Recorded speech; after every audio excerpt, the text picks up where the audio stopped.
Oke. Ya, Bu Eko akan membicara tentang tikus. Yeay, Ibu, aku takut banget sama tikus. Oh gitu, ya ya. Nah, Bantu tuh sudah ada aku. pertanyaan. Oke, kita dengarkan. Saya juga mau menyimak. Ya, silakan Bu Eko. Oke, berawal dari WA semalam. WA-nya seru banget di grup. Bicara tentang tikus dan ketakutan tentang ada tikus ya. Semuanya merespon dengan hal yang sama. Ada yang takut, ada yang sampai nangis, sampai lari-lari keluar rumah, sampai ada yang jijik. Terus ada berbagai usaha untuk mengusir tikus atau membunuh tikus. Ada yang pakai sapu, pukul-pukul, ada yang pakai asap, ada yang pakai jeratan ya, pakai biar dia masuk ke sangkarnya gitu. Ada yang pakai ekoenzim, dan ternyata semuanya katanya masih bersiteru dengan tikus. Eko sendiri pengalaman pribadi di tempat kosan. Awalnya memang tikus, awalnya memang ada tikus. Tapi kemudian untungnya Pak Peter juga orangnya mudah beradaptasi dengan cara Eko. Jadi Eko bilang jangan dibunuh, jangan diusir. Kita harus berdamai dengan tikus. Yang harus diperbaiki adalah emosi kita ketika melihat tikus. Begitu saya bisa mencerna dan berdamai dengan emosi saya sendiri, lalu pelan-pelan Eko taruh makanan di ujung pintu, kemudian kayak bikin track makanannya dari sini ke sini ke sini ke sini, dan tikus itu kayaknya ngikutin gitu. Hanya 3 kali, kemudian kita nggak nemuin lagi tikus. Setelah tikus pergi, datanglah semut. Semutnya naik-naik di tembok gitu, jadi kayak baris gitu di tembok. Terus Pak Peter bilang lagi, tuh sekarang datangnya semut. Sama, cara penanganannya sama. Jadi bukan tikusnya yang salah, bukan semutnya yang salah, tapi bagaimana kita menyikapi mereka. Kemudian dengan cara yang sama, Eko taruh juga makanan di ujung kamar gitu, kasih trek keluar kamar. Lama-lama nggak ada juga. Nah, di situ Eko makin yakin bahwa bukan tikusnya yang harus diberesin, bukan semutnya yang harus diberesin, tapi emosi apa yang timbul ketika kita lihat tikus atau kita lihat semut. Kalau kita takut, artinya rasa takut itu yang sedang panen. Nah, kalau kita menyikapi takut dengan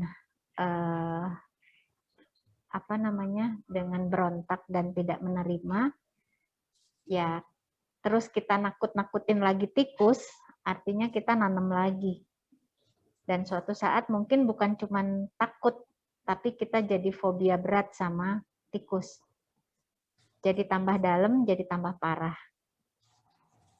Nah, untuk menghindarinya, kita beresin dulu rasa takutnya. Asalnya dari mana? Bukan dari tikus. Mungkin dulu kita pernah ngasih tahu sama anak, ayo makan loh, kalau nggak makan kamu sakit. Ayo belajar loh, kalau nggak belajar kamu nggak lulus. Anak akan ketakutan. Dan itu banyak sering terjadi.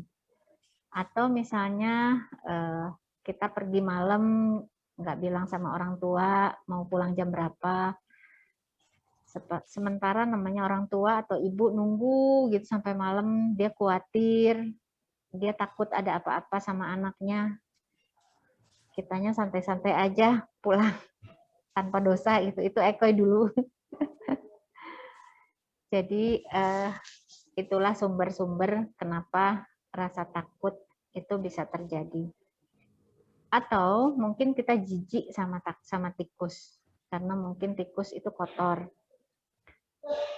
Kenapa timbul rasa jijik? Biasanya di sininya kotor. Apa sih pikiran kotor itu? Kalau yang diajarkan di Diamond Cutter, pikiran kotor itu timbul dari pikiran seks. Pikiran seks yang dalam tanda kutip menurut kita seks itu tabu, seks itu kotor. Padahal seks punya tujuan tertinggi, punya hal yang lebih mulia, lebih suci.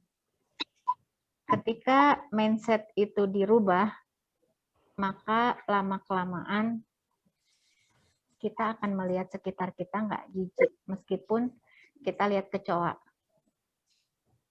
Nggak ada lagi jijik. Atau mungkin kalau ngelihat tikus kita sebel. Sebel karena dia makan, siapa ya yang sharing waktu itu, dia makan tas kesayangan kita. Nah, itu beda lagi. Kesel karena dia merusak barang kita. Ada yang timbul, ada berbagai bibit buruk yang terbuka juga. Apakah urusannya sama uang? Wah, kita mesti beli lagi tas baru nih, gitu ya. Artinya bibit buruk uang kita yang sedang berbuah. Atau dia merebut barang kesayangan kita. Apakah kita melakukan hal yang serupa? Pastinya. Entah dengan perkataan, entah dengan perbuatan, atau dengan pikiran. Jadi untuk ekoi, sistem ini sangat bekerja. Mungkin kita pernah tahu punya hektar ya buat jepretan kertas. Nah, alat-alat itu untuk pengusir tikus, ada pakai listrik, ada pakai ekoenzim, itu cuman alatnya aja, alat hektarnya aja. Hektar itu tidak akan bekerja kalau tidak ada atomnya. Nah, atomnya itu adalah bibit. Jadi, kita bisa pakai ekoenzim. Kita pakai pakai alat listrik yang untuk mendengung di kuping supaya tikusnya lari. Bisa pakai alat itu. Tapi kalau kita tidak beresin bibitnya, maka alat itu tidak akan bekerja. Itu menurut ekoi mengenai tikus koabe. Mungkin ada yang mau tanya, silahkan. Bentar, kalau misalnya kita nggak ada bibitnya, alat itu nggak akan bekerja, kayak begitu. Yes. Oh ya, cuma di awang-awang nih nanti kita. Tapi kalau misalnya pakai alat yang dengung itu, sebetulnya harusnya lebih nggak apa-apa dong. Itu kan kayak semacam, tapi kalau misalnya bekerja berarti kita bibitnya ada seperti itu ya. Yes. Tapi itu nggak apa-apa dong, nggak kayak buat nanam bibit jelek lagi dong kalau kayak begitu kan? Tergantung niatnya. Oh gitu, tergantung niatnya. Semuanya tergantung niatnya. Niatnya yang bagus itu apa? Niatnya, kamu tikus jangan ke sini, nanti kamu terbunuh. Kamu mending di tempat kamu.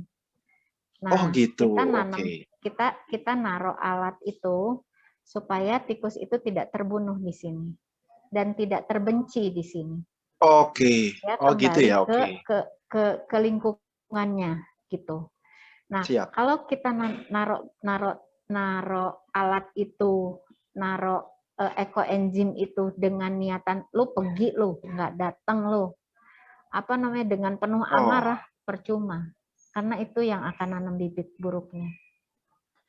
Oke. Itu Seharusnya kalau misalnya ekoenzim ya niatnya taruhlah ekoenzim di situ supaya dia kembali ke keluarganya, dia kembali ke lingkungannya. Dan ketika si tikus itu datang ke rumah, dia akan diburu orang, dia akan malah dibunuh. Oke, Kita siap. mencegah itu. Karena menurut kita, kalau di diamond cutter itu kita bicara mengenai bibit. Bibit itu kita tanam dan kita nikmati ketika kita hidup saja. Dan di ACI ada yang lebih dalam lagi. Kita bicara before life dan after life. Mungkin saja tikus yang kita kejar-kejar itu adalah dulunya nenek kita. Kita nggak tahu. Iya. Kayaknya mungkin dari diamond cutter aja kali ya, maksudnya kita lebih bahas ya. Nanti pura-pura nggak dengar tuh kayak Koabe. Iya. Oke, teman-teman, kalau ada pertanyaan silakan buka mic sendiri, nggak apa-apa. Ini kan gini, yang dikasih tahu Bu Eko agak masih di awang-awang kan. Kita praktekin aja seperti itu. Ya tetap nggak apa-apa kita pakai yang alat dengung kayak begitu atau apa. Tapi niatnya itu yang kita iniin biar ya udah jangan ke sini. Nanti kalau ke sini malah tikusnya pasti dibunuh atau pasti apa kayak begitu. Iya, Kok Abi boleh apa sharing kesaksian? Silakan. Oke. Dulu dulu tuh kira-kira ya mungkin hampir 20 tahun yang lalu lah. Di rumah tuh banyak tikus. Terus ini sebelum saya punya kesadaran bahwa setiap makhluk itu ada gunanya. Tuhan tidak menciptakan makhluk dengan sia-sia. Saya perangkap, terus saya ceburin ke kolam ikan sehingga dia mati. Tapi itu terus berdatangan. Akhirnya entah gimana ya gitu loh. Lagi-lagi nih Tuhan kasih ingat gitu loh bahwa saya nggak boleh melakukan itu. Terus yang tadi Bu Ekoy bilang, secara ini aja sih saya udah ditegur Tuhan seperti itu. Terus saya ngomong nih sama tikus-tikus. Padahal nggak kelihatan tikusnya. Saya bilang gini, tikus, aku minta maaf ya. Aku minta maaf banget. Aku udah bunuh saudara-saudaramu. Entah itu siapa yang kemarin-kemarin itu. Sekarang aku mau kamu juga bisa menikmati hidup seperti aku. Tapi tidak di rumahku. Aku bilang gitu. Tolong deh, kamu jangan di sini. Boleh kamu di luar rumahku, nanti aku kasih makan. Aku janji gitu. Jadi itu nggak seperti menjentikan jari ya gitu loh. Jadi ada prosesnya. Tapi lama-lama tikus berkurang loh. Prosesnya kurang lebih gimana? Berapa lama akhirnya berkurang gimana sampai akhirnya benar-benar hilang?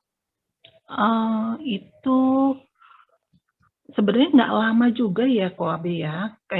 Kayak gimana sih kita tuh kayak diuji ketulusan kita gitu loh. Benar-benar bukan masalah si tikus ya sebenarnya gitu. Itu ujian. Saya setuju yang tadi Bu Ekoy bilang bahwa ini dari diri kita sendiri gitu loh. Padahal dia tuh nggak merusak ya kalau di rumah.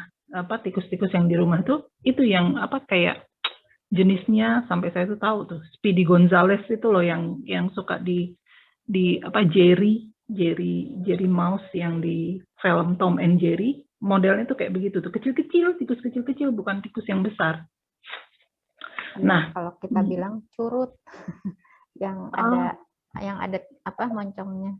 Bukan, Bu. Bukan. Oh, Dia bukan. dia mini mouse gitu. Mini tikus kecil gitu. Nah, terus prosesnya itu tadi balik lagi. Itu mungkin sebulanan ya kok Abe ya. Sebulanan itu lama-lama tuh tikus pergi. Nah, kemarin ada sekitar 3 bulan yang lalu di taman belakang saya tuh ada bunyi tikus lari-lari gitu kan. Ini kebetulan Tuhan kasih saya punya telinga yang sensitif gitu ya. Tengah-tengah malam ada suara apa saya bisa dengar. Terus, wah, tikus nih. Terus saya keluar, saya omongin lagi tuh. Padahal tuh tikus nggak kelihatan mata saya. Saya bilang, tikus, rumahmu bukan di sini ya. Di sini nggak ada makanan.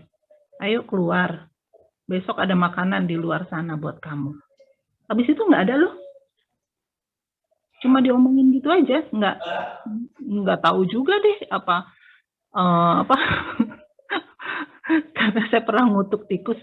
Kamu di sini kamu bakalan mati loh, beneran loh. Pernah itu dulu waktu dalam proses apa tuh tadi pengikhlasan atau ketulusan hati itu tikus bisa mati, nggak diracun, nggak diapain tuh mati, bisa kayak entah disumpahin entah apa gitu, karena saya tuh jengkel banget gitu loh dengan kan rumah jadi kotor ya, jadi bau gitu loh. Saya nggak sukanya di situ. Dan itu dia sembunyinya tuh di taman gitu, di taman. Entah taman depan, entah taman belakang, entah kadang-kadang masuk ke gudang, terus bunyi kuduk gitu, sebel saya. Nah, kekesalan itu yang ternyata harus saya olah gitu sih kok Abe. Saya nggak tahu itu ada metodenya, ada apanya gitu, nggak ada. Saya cuma berdasarkan mimpi si tikus tuh cuma ngomong gini, aku tuh sebenarnya ada gunanya loh gitu loh, kayak begitu, tapi bahasanya nggak kayak gitulah gitu. Pokoknya saya cuma dikasih kesadaran bahwa setiap makhluk yang Tuhan ciptakan itu ada gunanya, gitu aja. Gitu sih kok Abi. Iya. Semoga berguna. Terima kasih Bu Ekoy. Sama-sama. Iya. Nah, kalau misalnya kayak tikus Tom and Jerry itu udah jarang loh. Itu udah jadi hewan langka loh. Hah? Oh, yang di Tom and Jerry. Iya. Iya, yang kupingnya gede. Iya. Iya, kupingnya tuh kuping caplang begitu. Kuping Iya, udah gitu jalannya loncat-loncat kan. Iya, exactly. Betul. Seperti itu. Lucu tahu. Iya. Nah, kalau misalnya topik kayak ilmu kayak yang ini, itu yang paling penting kan praktekin, dan terutama kalau misalnya teman-teman berhasil di pas gratitude kapan aja, bilang aja, cerita aja, karena sharingnya yang akan menguatkan gitu. Karena kan ya kita butuh praktek sih kayak begini-begini. Gitu. Silakan, ada yang mau menanggapi lagi? Aku mau sharing ya kok. Silakan. Itu kejadiannya tahun 2009 ya. Jadi waktu itu aku lagi hamil anak kedua, terus di rumahku kan banyak tikus. Nah kebetulan suamiku tuh agak sadis gitu. Jadi dia nangkep tikus itu, terus dia masukin ke dalam WC. Ya, terus kan pasti mati ya. Terus Tuhan izinkan terjadi, anakku meninggal kok dalam perut. Jadi meninggalnya karena paru-parunya tidak mengembang. Jadi aku langsung menuai karma dari bibit yang aku tanam sama suamiku ya gitu. Nah, cuman aku setelah itu pun nggak sadar gitu. Ya sadar baru setelah ini dibahas gitu, bahwa itu terjadi persis banget gitu. Jadi suamiku masukin tikusnya ke got gitu, ke WC gitu kan. Dan anakku dalam kandungan itu diizinkan Tuhan untuk dipanggil langsung gitu ya, cuman sehari karena paru-parunya nggak ngembang gitu. Jadi sekarang aku baru menemukan bahwa luar biasa banget ya bibit yang ditanam itu ya. Ibaratnya kalau kita nanam bibit itu kayak kita nanam ini kok, 1 biji jagung gitu kan. 1 biji jagung itu kalau tumbuh pohon berbuahnya 2 tongkol gitu. Jadi akunya yang harus hati-hati banget gitu, hati-hati banget. Nah sekarang persoalannya dengan kucing kalau di rumah sekarang, jadi aku harus betul-betul bertobat nih kayaknya gitu. Jadi dan mulai menanam bibit bagus lah gitu dengan perkejadian ini. Dan terima kasih untuk teman-teman ya percakapan yang ringan, santai, lucu, dan Teh Okowe juga itu membuat aku tersadarkan juga untuk hari ini. Terima kasih Kak Abe. Ya, Rejoice.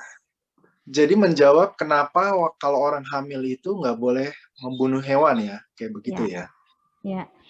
Dan juga nggak boleh memancing ikan kayak begitu juga nggak boleh kan, menyakiti atau apa seperti itu. Ya. Karena sebetulnya itu teorinya teori bibit sebetulnya kan ya. Gitu. Oke, thank you. Jadi bukan mitos. Kalau dulu kan mitos. Katanya yang hamil nggak boleh bunuh-bunuh. Katanya mitos. Nah, sekarang udah terbukti bahwa itu bukan mitos. Yes. Ya. Thank you, ada kesadaran baru, lumayan tobat. Banyak yang tobat. Selamat pagi. Tobat sama semangat. Kucing sekarang. Aduh, tobat deh. Tapi Bu Ekoy, kalau bibit itu katanya kita nggak bisa nanam bibit buat orang lain, ya? Iya, nggak bisa. Nggak bisa. Nah, kalau misalnya gini, kayak saya hanya bertanya, tapi tidak menanggapi yang sudah kejadian-kejadian. Dulu memang kalau kita orang Sunda ya, Bu Eko ya, kalau hamil tuh misalnya Lebaran atau apa, kita suka potong ayam kan. Suaminya nggak orang yang potong karena istrinya lagi hamil gitu kan. Iya. Apakah korelasinya terhadap tanam bibit itu erat? Ya, saya juga karena saya belum praktek dan saya masih banyak dosa.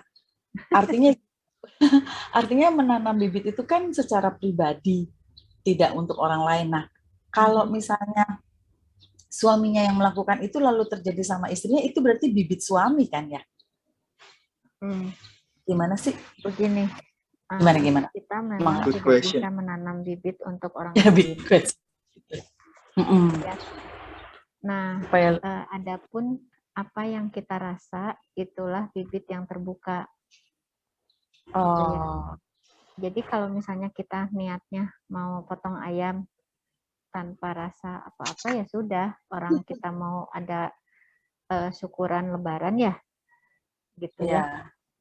Dan bukan karena potong ayam karena aku benci sama ayam gitu, enggak ya.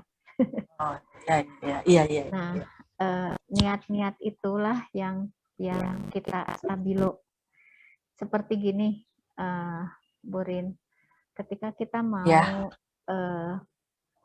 nolong orang di seberang taman, orang itu jatuh dari sepeda.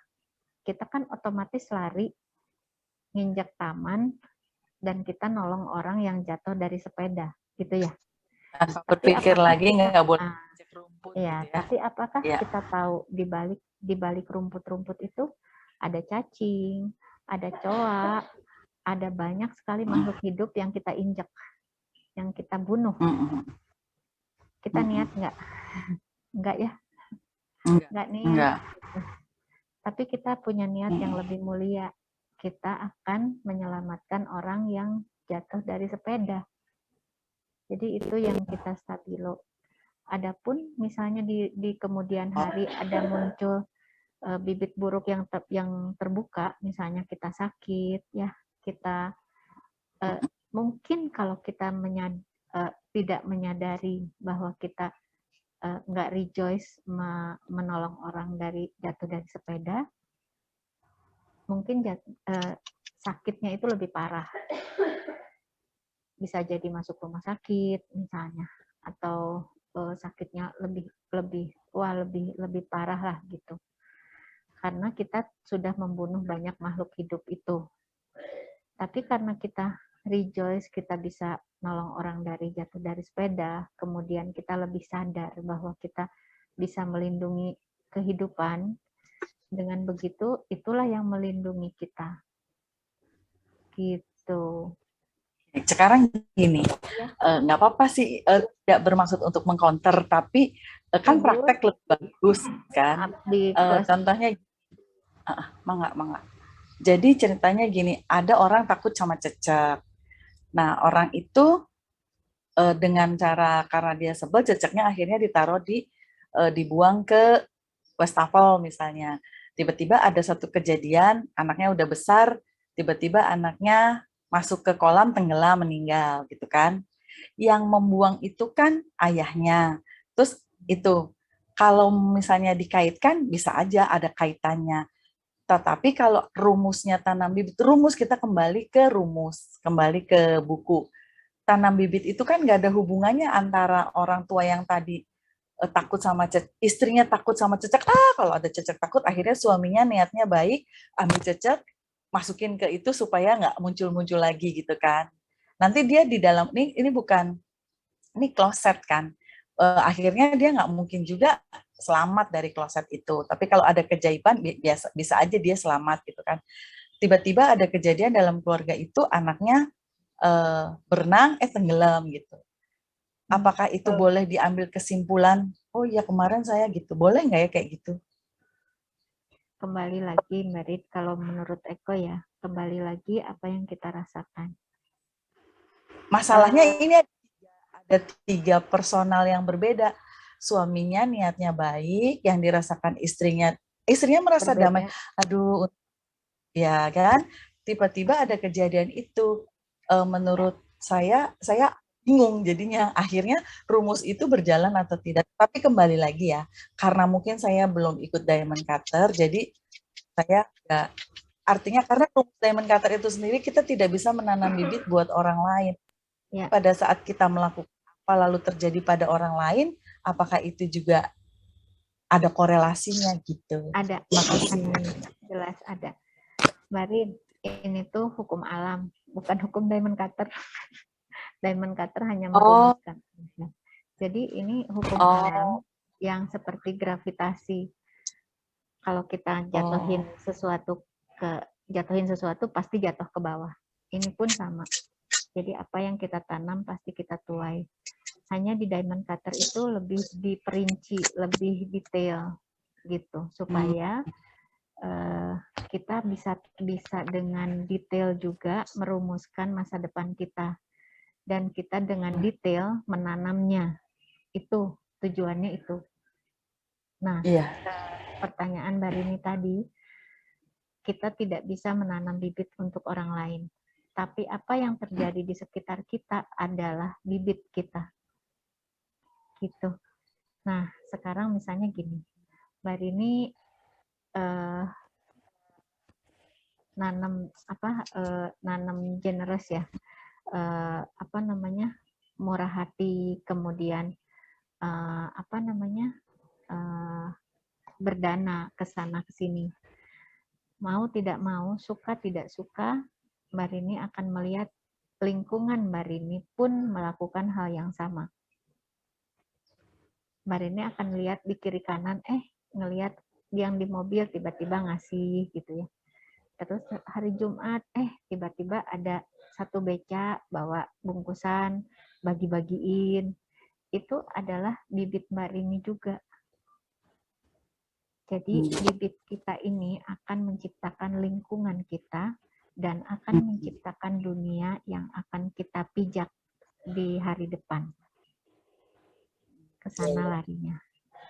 Oke, kalau misalnya ini ada orang, ada personal yang karena kan ada nih di grup ini kan ada yang sempat menganggap bahwa tanam bibit kok complicated gitu kan. Saya pernah ada tuh dengar.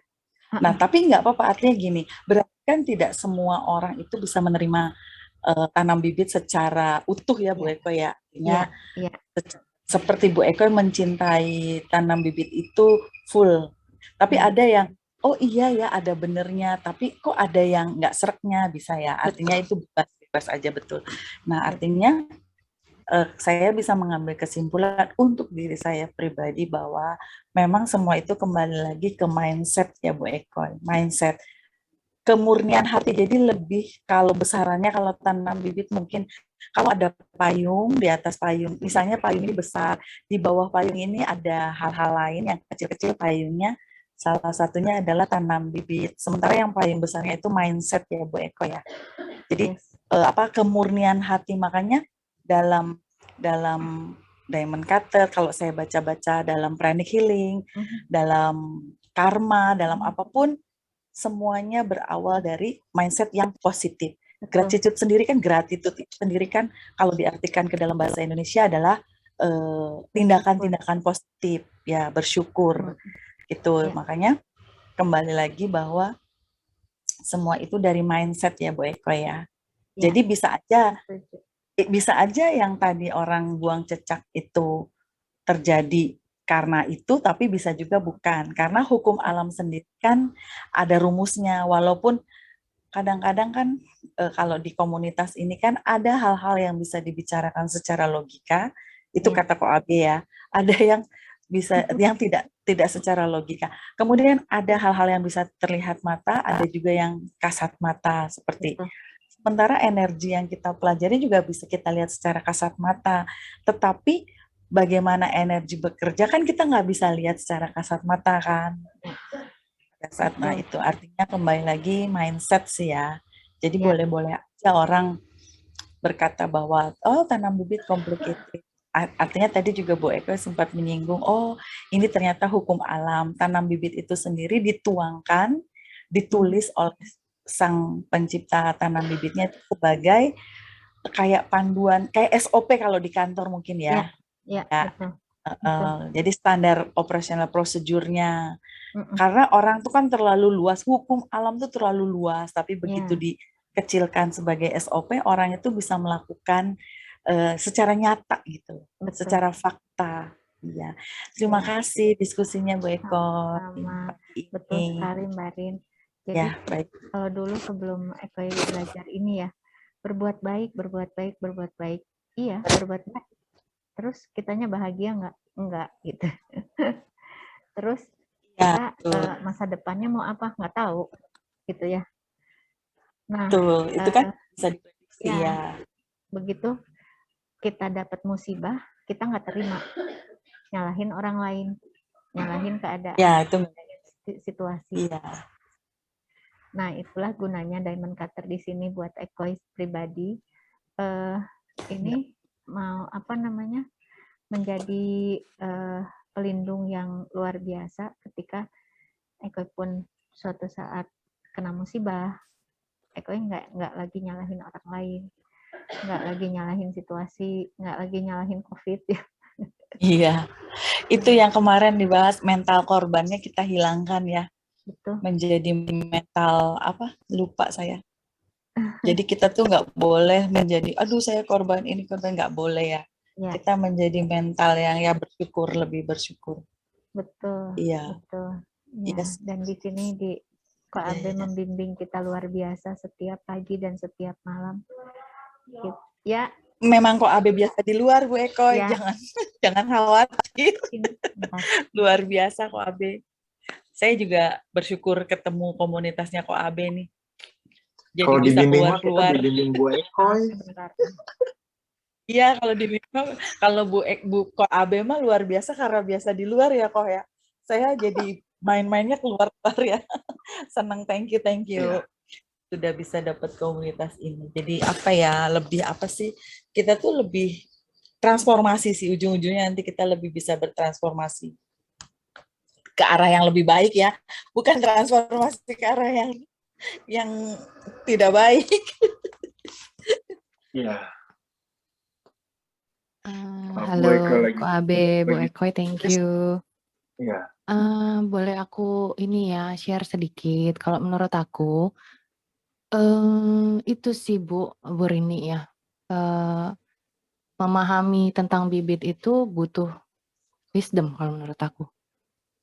Jadi mungkin beberapa orang yang belum panen bibit wisdom, kebijaksanaan, dia tidak akan mungkin dia mendengar tapi mungkin tidak bisa mencapai titik menanam bibit dan mengerti bahwa paham akan itu. Sebenarnya kalau dari aku agama Buddha kebetulan, jadi aku paham. Sebenarnya aku udah lama kan, jadi dari kecil beragama Buddha, tapi aku tahu itu konsep karma itu dari kecil udah tahu, tapi nggak pernah gitu loh, aku meresapi gitu, hanya bahkan kadang-kadang karma tuh kayak buat ada orang jahatin kita, biarin loh kena karmanya gitu. Padahal sebenarnya kalau kita wisdomnya udah bagus, udah mengerti, oh orang jahat kita pernah mungkin dulu menanam bibit jahat sama orang. Oke, saya nggak mau nanam bibit jahat lagi, saya ampuni dia, saya maafin dia.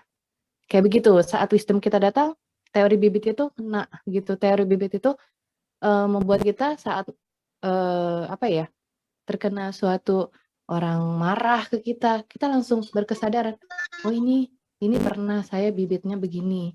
Jadi saya nggak marah lagi ke dia gitu. Saya sadar, saya pernah nanam itu, saya sadar ini sedang panen, saya nggak mau menanam bibit lagi buat ke depan, jadi saya maafin dia, saya tenang, saya sabar, semua saya cari solusi atas kemarahan dia gitu. Kalau menurut aku yang belum bisa menerima tentang konsep bibit ini mungkin ya, mungkin wisdom-nya belum panen gitu. Mungkin dengan ikut gratitude lama-lama ini sih udah vibrasinya udah masuk nih.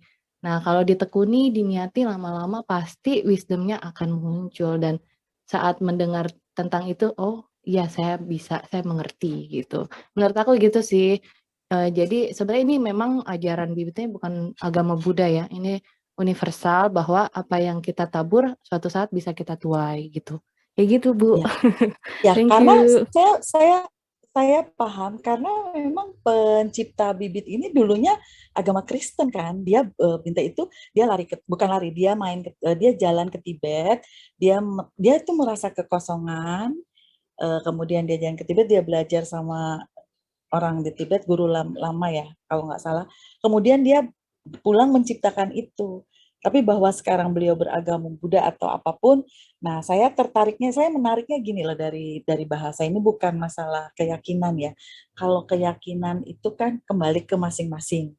Nah, ini nanti ujung-ujungnya yang Koabe kemarin itu menarik juga ya kalau kita bahas mengenai ateis. Nah, jadi saya nggak tahu ya, artinya saya nggak berani ngomong di sini. Mungkin saya hanya berani nanti ngomong sama Koabe.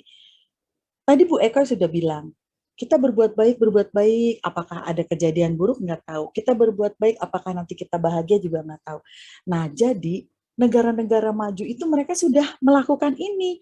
Mindsetnya positif, negaranya maju, mereka tidak berkekurangan. Dan akhirnya apa yang terjadi, saudara-saudara, teman-teman, kekasih, mereka tidak percaya Tuhan. Gitu. Jadi kembali lagi ini bukan masalah agama sih saya bilang.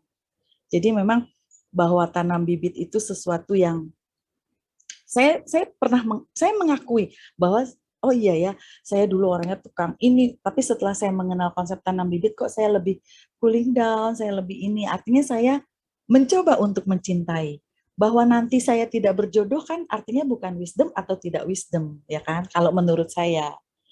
Jadi memang ini agak berat sih ininya pembicaranya, tapi kembali lagi saya selalu bersyukur saya ketemu komunitas di sini yang semuanya itu membuat kita ujung-ujungnya akan bertransformasi menjadi manusia yang lebih baik, menolong orang karena kebaikan itu Tuhan sayang sama kebaikan.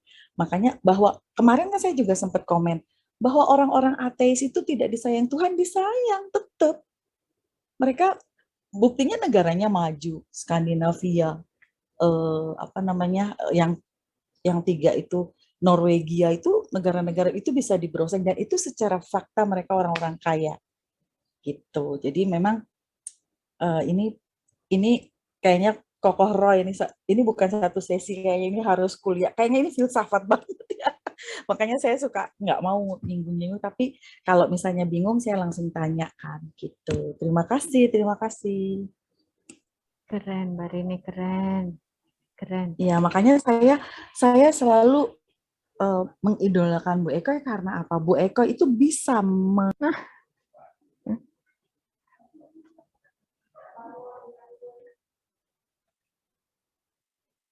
Bu Eko itu bisa menjaga batas secara tegas. Keislaman saya adalah hubungan saya sama Tuhan, keyakinan saya bahwa saya itu Muslim, tetapi bahwa saya pergi ke sini, saya belajar ini, itu adalah keinginan saya untuk bertransformasi lebih baik, ya kan Bu?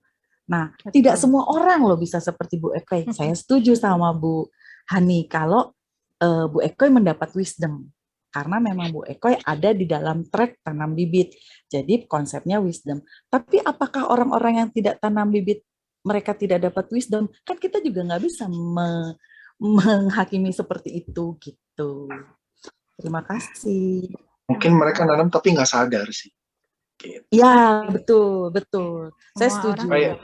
Artinya dia walaupun dia tidak pakai konsep bibit, tapi dia melakukan apa yang disarankan konsep bibit. Itu ya, makanya KOAB selalu menuntut kita untuk praktek gitu kan. Ya. Jadi jangan, makanya saya sekarang agak, ini nih juga udah kebanyakan komen, artinya ya udah deh prakteknya Derin, karena gue juga suka komen yang agak-agak julid gitu. Aduh, mohon maaf, aduh. Nggak apa-apa Bu Rini, jadi kita berpikir logikanya lebih dibedah lagi sama Bu Rini. Jadi ya kita belajar dari pertanyaan Bu Rini. Iya. Semoga dengan kita berbuat baik, dengan kita ini supaya kita juga tidak lari dari keyakinan kita masing-masing ya, KOAB ya. Bahwa tetap masih ada. Jadi nggak kecampur baur semuanya gitu kan. Bahwa apalagi di sini saya lebih suka saling menghormati sama satu lain itu loh. Jadi kita tidak mengusung, oh ya kalau Katolik tuh begini, makanya saya nggak mau kalau ini gini, saya soalnya Protestan, saya soalnya Katolik, saya nggak mau digini-gini. Artinya itu masih menyalahkan orang kan seolah-olah. Biasanya kalau yang kayak gitu tahu udah keluar grup Bu Rini. Ada beberapa yang udah keluar grup WA juga karena memang nggak cocok, ya udah kayak nggak apa-apa. Karena pada dasarnya gini Bu Rini, betul. Satu grup gratitude ini satu frekuensi yang mengusung spiritualitas. Iya. Bukan agama. Betul. Gitu. Jadi kita punya spiritual yang sudah tinggi, bukan ekoi, tapi semua di sini yang 60 orang punya wisdom yang tinggi, punya semangat untuk memperbaiki diri lebih baik lagi. Makanya kita ada di sini. Dan itu bukan kebetulan. Gitu ya. Oke. Amin. Ya, thank you. Kita tutup dulu yang secara resmi yang tentang tikus ini. Silakan Bu Eko tutup. Nanti boleh lanjut kalau misalnya Bu Eko masih ada waktu. Silakan Bu Eko. Baik, jadi teman-teman, mari kita sayangi semua makhluk hidup. Tikus, kecoa, cacing, cecak. Tanpa mereka kita nggak hidup. KOAB ketawa. Betul kata Bu Cahyati tadi, bahwa mereka diciptakan dengan maksud tertentu, dan tugas kita untuk menyayangi mereka juga loh. Oke. Terima kasih. Dah, KOAB salam dari kecoa.